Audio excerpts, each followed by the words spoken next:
My character is of Romani background, Hmm. which is, at the time they were called gypsies. Hmm. And but many people confuse the two because the names are so close. But Okay. she's Okay. a Romani background. But yes, and I'm happy you brought that up. At the time, actually about 10, 15 years, maybe 20 before she got here, I think it was 50, 60, 65 or 56. Can't remember around there. The slavery was abolished on the Romanian territories, and Roma people had been enslaved for about 400, 500 years. And Wow. I can't really remember the year because it really took a while until they actually, people got their freedom back. It wasn't like it happened overnight.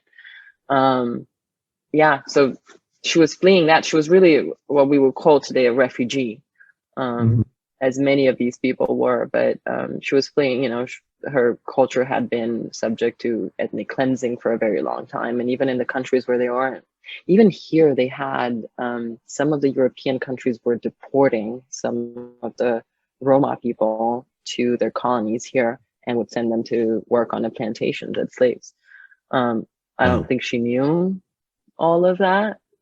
I think she was just looking for a place where she could feel free to just make choices, and be safe. Hmm. Hmm. That's interesting. Were you aware of all of the complexities of that history before you researched this role, or did you learn a lot more about that in researching this role? I learned a lot more. I knew some of it. What's really interesting is that in Romania, they don't teach us that about our Hmm. history, that we've enslaved Roma people.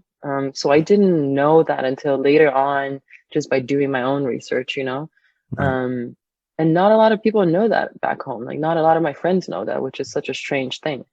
But I did I was lucky enough to have access to some of my dad's friends and people from the community who lived in the tradition. And so, that gave me a lot of insights and some research as well. There's not a lot of literature and research out there that's does justice to Roma people, because a lot of it has been done by scholars who didn't really. You have to live in the culture to actually understand the culture.